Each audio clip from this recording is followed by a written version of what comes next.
ผลงานตัวนี้มันนกเป่า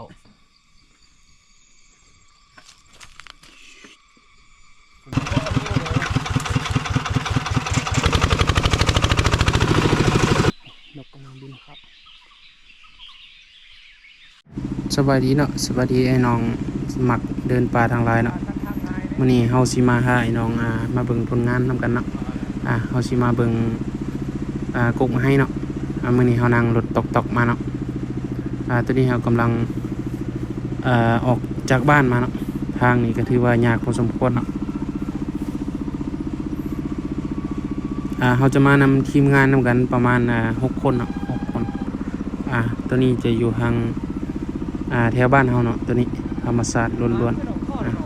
ๆขี่รถตกมาเนาะทางเพิ่นก็ถือว่าดีพอสมควรเนาะตัวนี้แม่นไทยบ้านเขาเจ้าว่าเป็นทางแต่ก่อนเพิ่น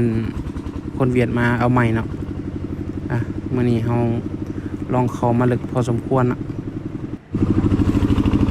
ธรรมศาสตร์ล้วนๆ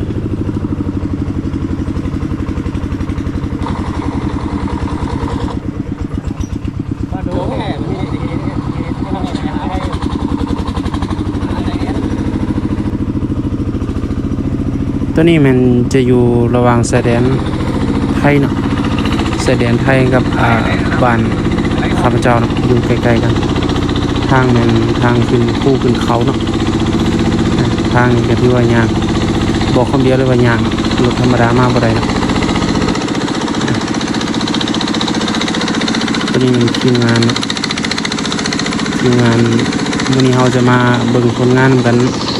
2 มื้อ 1 คืนเนาะนอนป่า2 มื้อ 1 คืน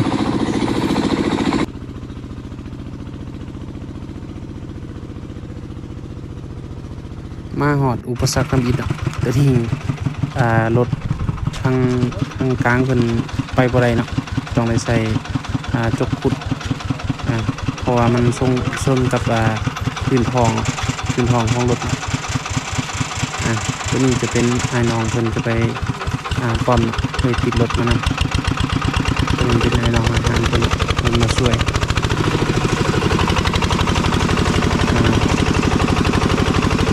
รถเป็นที่ว่าแห้ง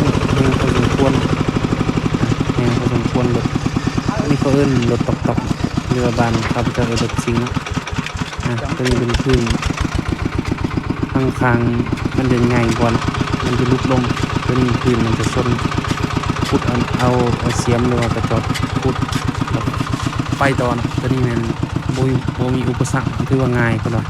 ในบ้านเป็นว่าง่ายสำหรับเคสนี้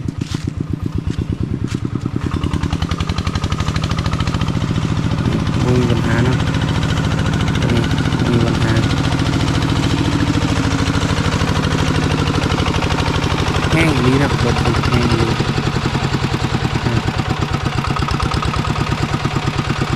เมื่อกี้มันขึ้นจาก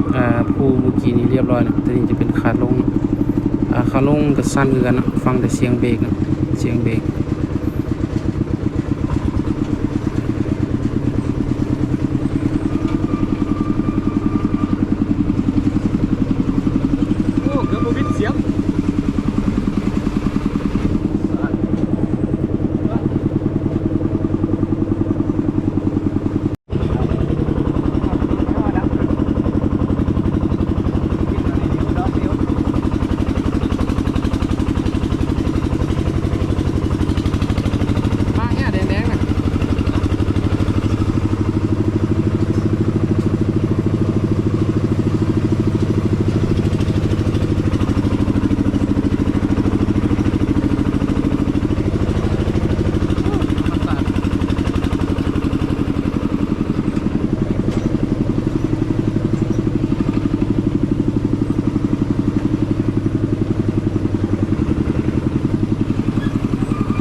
ตัวนี้มันกบคอน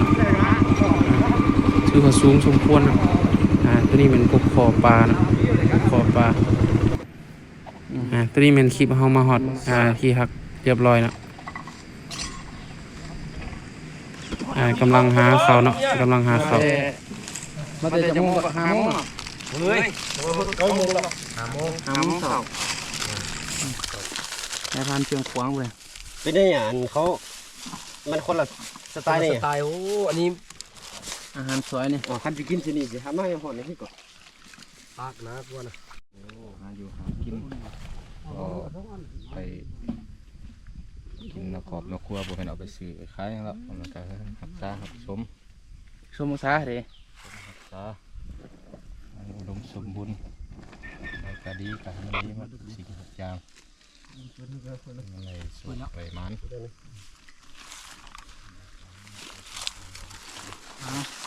นะผมมีเด็ดดี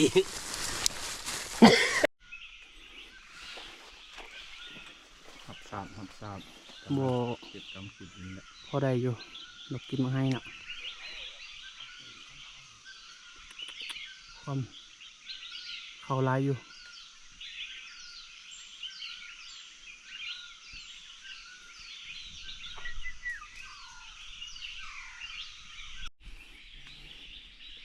แปลงซุ่มเรียบร้อยเนาะมันเป็นนกกำลังบินครับคนโดกนกขวกเนาะหอมเขามีอยู่ตอนนี้เขาใส่สโคปแคบเรียบร้อยเนาะมาลองเบิ่งตัวแรกเนาะตัวนี้จะเป็นนกไซเนาะนกไซตัวนี้หูบ่อยากแจ้งปานใดเนาะบ่มีแดนเนาะมาเราหมอบกงใหม่เลยเนาะนกตัวนี้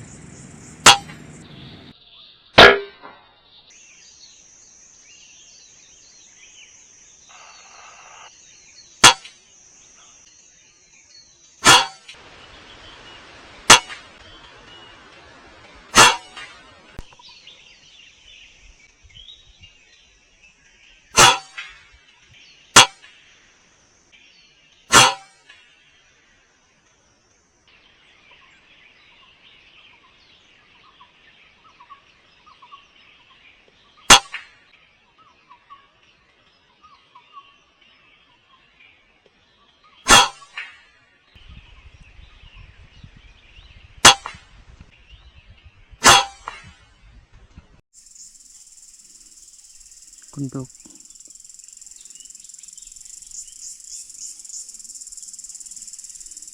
ตัวใหญ่นะตัวนี้เนาะ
ผลงาน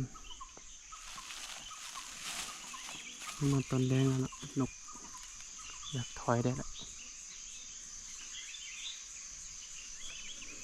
ใส่กับสุดท็อปเอนะติดสโคปแคมยาวจะมาตัดให้ลูกค้าลงนะเพราะมีนกหอนอยู่นะมากับทีมงาน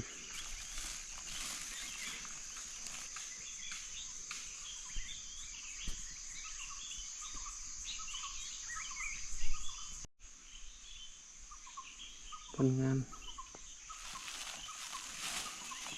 มาตอนแดงแล้วนะนกอยากถอยได้แล้ว ส่กับสุดท็อปเอนะติดสะโคบแคมยาวจะมาตัดให้ลูกค้าลงนะเพราะมีนกหอนอยู่นะมาทีมงาน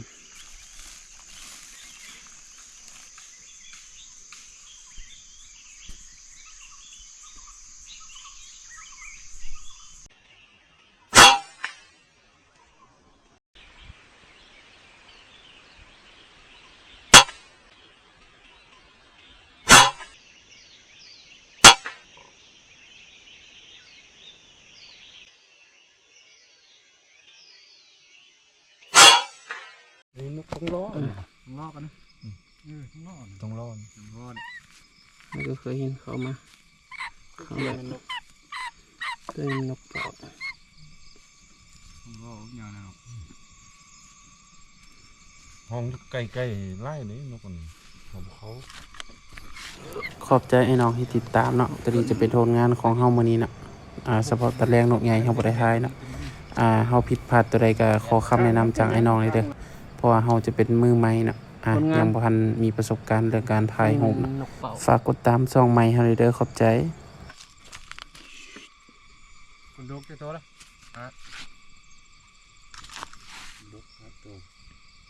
เป่าหนึ่ง แสบหนกแสบอีกสองคุณดูฮุบ ตัวนึงอ่ะ ดกยางตัวนึง ว่าทุกอย่างเราดูตัวนึง